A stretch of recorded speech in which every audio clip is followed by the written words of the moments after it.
What's up, all my fellow weebs and weebettes? I am AnimeALX back again with another build guide. This time is going to be my first Monster Hunter Rise Sunbreak build guide, and let's kick things off with the best, well, not really best because there's a lot of options you could choose from in the in-game, but my personal in-game Pierce LBG build. I want to add a disclaimer. I am not level 100. There is going to be a better version of this build if you do have the same talisman, or a talisman that can give you the same skills as this build, but I want to let you know that there is one piece that I do not have to this build yet until I get to level 100, and that is Shrouded Magnamalo's Sinister Tacets, or like Sinister Waste, whatever it is. But all you have to really do is just, once you get up to MR 100, trade out the Gore coil for the Shrouded Magnamalo coil. It will give you the same skills and more slots, and just put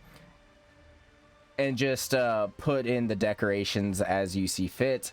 Anyways, with all that being said, let's get into the build. Starting off with our red swap scroll and our blue swap scrolls, I have essentially the same setup. This is using quick step evade. This could be changed to forward dodge, depending if you have enough, depending on your talisman, or if you have enough slots to add in one level of evade extender. For me, I just have a really good talisman that allows me to use quick step evade. If you don't, then it's fine just using forward dodge.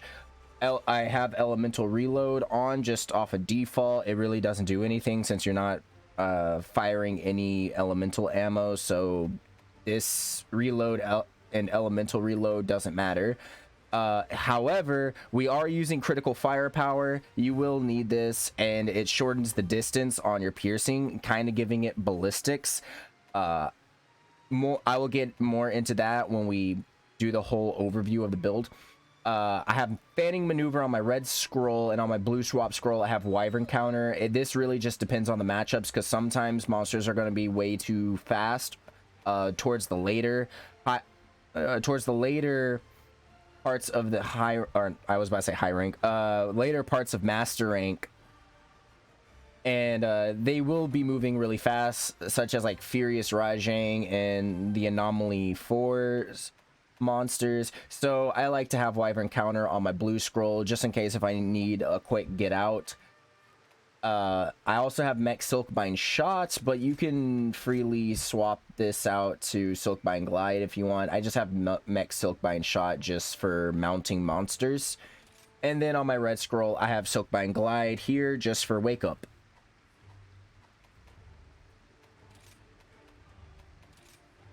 Anyways, as you see here, going over the equipment rundown, we are using the Duke's Arquebus, but I would like to make a disclaimer that you don't have to use the Duke's Arquebus, which is Malzeno's light bowgun. You can also use the Evita Eye, which is Nargacuga's light bowgun. I don't have this fully maxed out. I am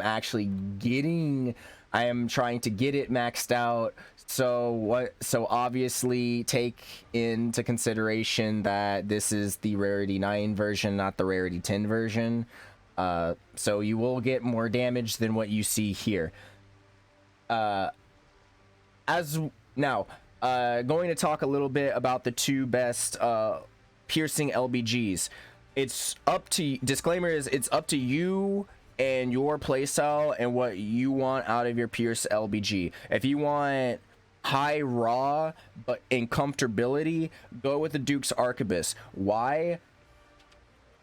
You basically can reload, walk, reload while fire, move while fire, and you get rapid fire up. While the Evita Eye, you have to stay, I believe you have to stay in place. It's like, if I can like compare the two. Yeah, you cannot move while reloading for the Evita Eye. But You can move while reloading with the Duke's Arquebus. You get higher raw, but on the Avita Eye, you get 40% affinity, so you get more affinity, and you get access to slicing ammo and paralysis ammo, so you have more options in the hunt when you use the Avita Eye.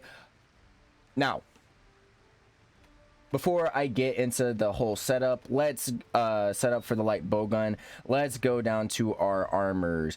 Our armor is going to be the Arc Helm, which is Shigeru Magala's, and I have seen the Arc Helm also be called Storage Helm. So just letting you guys know, this is Shigeru Magala's helmet. And if you see Storage Helm, it is also Arc Helm, and vice versa. We are using the Arc Fiend Armor Ballo, which is the final boss's chest. We're using Diablos Vambrace's X, Gore Coil, Gore Greaves. So we're using both Gore Magala Coil and Gore Magala Greaves. Now this is basically the build once you defeated the final boss. Once you reach MR 100, trade out the Gore Magala Coil for the Sinister Tassets. So you can also get Hellfire or a Mail of Hellfire, which will boost your damage by 5% while I believe using Red Scroll. We are also using Demon Petlin's 3s, and our Fatal Tempest Talisman is a level 2 steadiness with a level 1 evade extender with a 3 and a 2 slot. Now, you don't actually need the 3 slot. All you need to do is have 2 slots. But even then, Agitator is going to be kind of an extra skill. But if you have a different talisman that you can basically get all these skills, or at least most of these skills, that would also be good. I would like to also say that evade extender is what is going to be necessary if you want to use quick step build. If you do not have a talisman that will give you evade extender or a way to put evade extender in your build, then just swap to forward dodge. Now, coming down to our Duke's Arquebus, we are going to be, or coming back up to our Duke's Arquebus, we are going to be using the silencer mod, so we can get to low recoil since we are using critical boot or like critical firepower. And the only reason why you would want the silencer over the long barrel is because critical power is going to boost your attack by 30%, which is going to be more than the measly 9 extra raw that your long barrel will give you if you are not using tune-up level 2. Sadly, we don't have any room to use tune-up level 2, but that is okay. That is okay because, again, we are using silencer, so we can get low, so you don't actually need tune-up level 2. Anyways, for the decorations, or I guess let's go to the rampage slot first. We are using the Spare Bird Jewel 1s, which is kind of the only good rampage or level 1 rampage slots. You also get a level 1 rampage slot in the Avita Eye, so it is what it is. But you, or I believe you also get a level 1 rampage slot in the Avita Eye. You could correct me if I'm wrong in the comments, but if I'm wrong, then obviously use anti-species if you get a 2 slot. But for our decorations, we are using 3 salvo jewels. We are using 2 quick load jewel 1s. We are using, or I'm gonna just stop saying that. You need Pierce Jewel 3, 1 Pierce Jewel 3, 1 Tenderizer Jewel 2, 1 Critical Jewel 2, 3 Absorber Jewel 1s, and actually I want to take that back because you need 2 Tenderizer Jewel 2s and 1 Challenger Jewel 2. However, once you trade this out for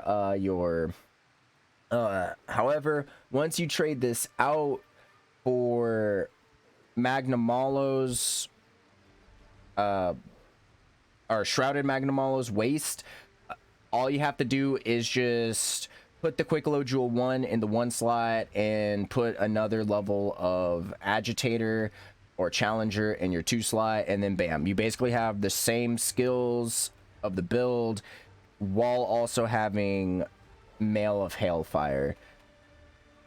So,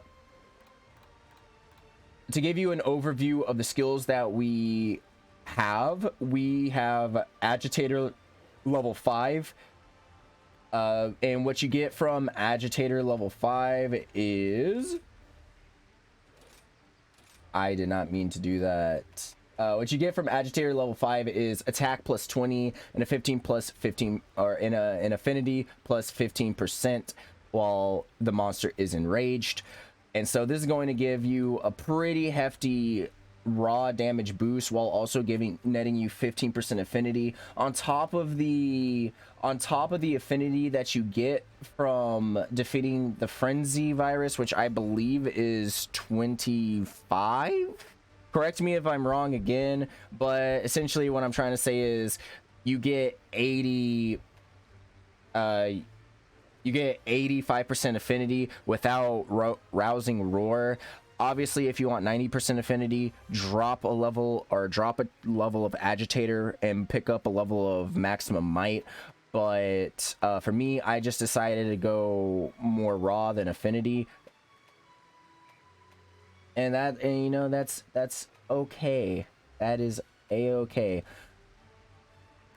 Now, to explain how this build works, you will start losing health due to the due to the bloodlust skill. The bloodlust skill here is so you can proc coalescence, and also gain a huge affinity boost. So it is pretty high risk, high reward.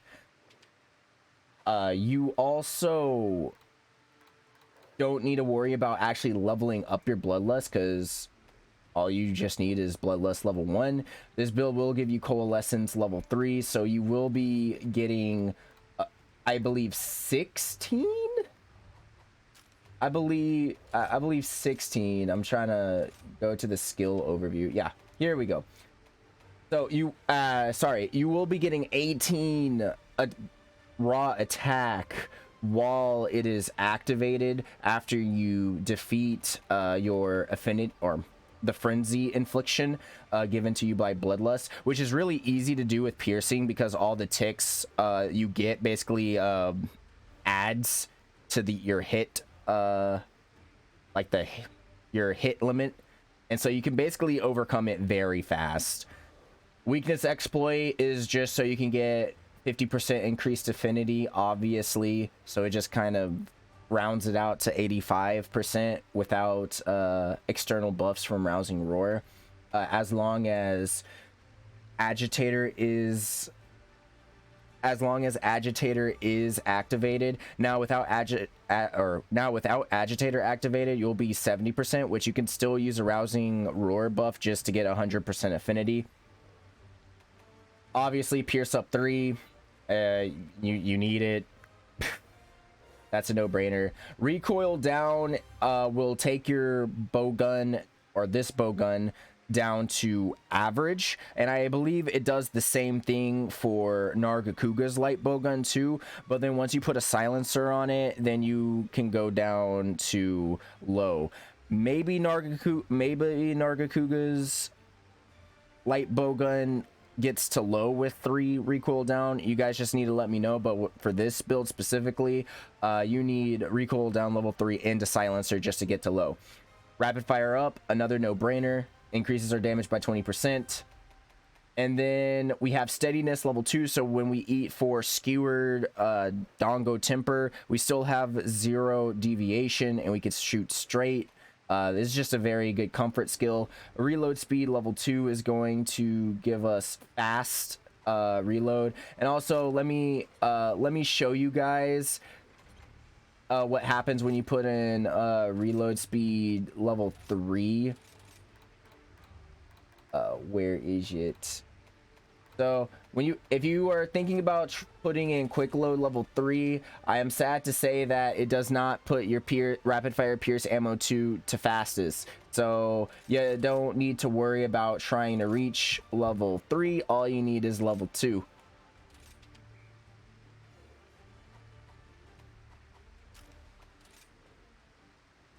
Coming back over here, you also have level 1 resentment and you get basically +5 attack once your health is ticking down, thanks to your bloodlust skill. And we have a level of crit boost, so we can basically increase our damage. Now, if you are wondering why we don't have crit boost like level 3 or anything like that, well, I'm sad to say that we just did not have any room to put it in this build, but it's okay because we also get like a 5% bonus for shrouded magnum waste once you reach that point. So you know, you get like still around 35% extra damage. And then you also get chain crit, which also raises your attack +5 after you strike 5, or after you hit 5 successive times. So you also get more damage the more you shoot. So all of this just kind of all synergizes together, where you get damage from resentment, you get damage from like coalescence, and getting your health back from the bloodlust skill, rapid fire up, pierce up, increasing your damage, crit boost level 1's here to increase your crit, since we have some pretty high crit thanks to agitator and weakness exploit and bloodlust. Our evade extender is going to allow us to evade a little bit longer, so we can use quick evade for even more power. And then you got stamina surge to increase your recovery speed, since you're using quick evade, and speed eating just for, you know, a defensive skill. So with all that being said, that is the build. I hope you guys like it, and if you do make this build, leave me a comment telling me how is this build working for you. With all that being said, I'll catch you in the next one. Peace out, all my fellow weebs and weebettes.